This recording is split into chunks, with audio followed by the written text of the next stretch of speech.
낭중지추 주머니낭 가운데 중 어조사지 송곳추.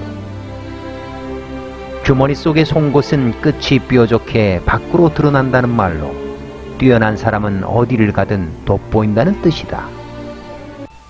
정국시대의 말기, 조나라는 진나라에게 침략을 받았다.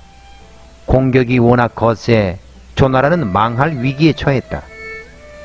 다급해진 조나라는 이웃 초나라에게 구원병을 청하려고 제상평원군을 보냈다. 당시 평원군은 수많은 식객을 거느린 어진 사람으로 이름이 나 있었다.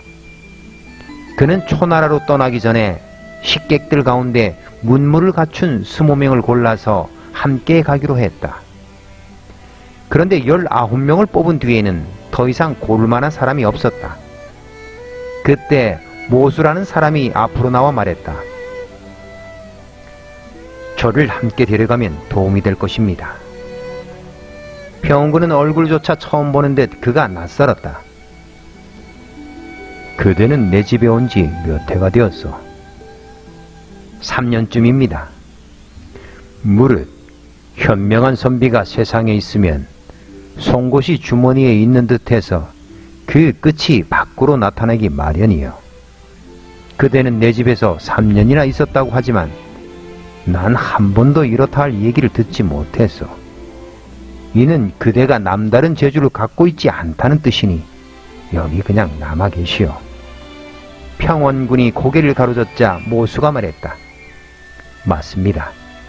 그래서 오늘 저를 그 주머니에 넣어주십사 청을 드리는 것입니다.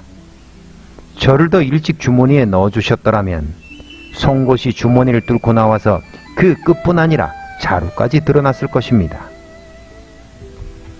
이리하여 모수도 함께 가기로 했다. 평원군은 초나라에 도착해서 협상에 들어갔다. 초나라 왕은 평원군이 하는 끈질긴 설득에도 쉽게 동맹을 허락하지 않았다. 진나라와 싸울 일이 겁났는지 얼른 결정을 내리지 못했던 것이다. 해가 뜨면서부터 시작한 회담은 한낮이 기울도록 제자리 걸음이었다. 이때 아래에 있던 모수가 길고 큰 칼을 비껴든 채 계단으로 뛰어올라가 평원군에게 말했다. 이 협상은 두 마디면 끝인데 이토록 오랜 시간 동안 끝나지 않으니 어쩐 일이십니까? 초나라의 왕이 눈을 동그랗게 뜨고 평원군에게 이렇게 물었다. 아니, 이 사람은 누구요? 제가 데려온 사람입니다. 내 주인과 말하고 있는데 어찌 이리 무례한가? 어서 물러가라. 초나라의 왕이 큰 소리로 꾸짖었다.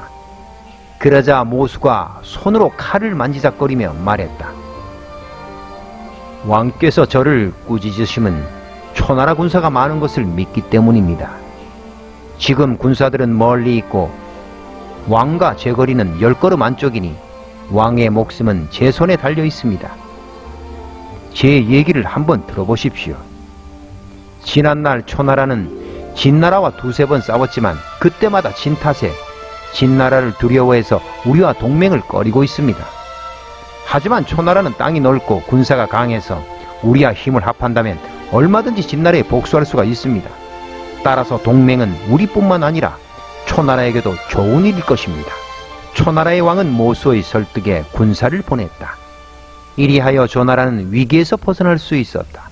낭중지추 주머니에 들어있는 송곳은 아무리 감추어도 끝이 뾰족해 밖으로 튀어나오듯 뛰어난 사람은 많은 사람들 가운데 섞여 있어도 드러나기 마련이란 뜻입니다.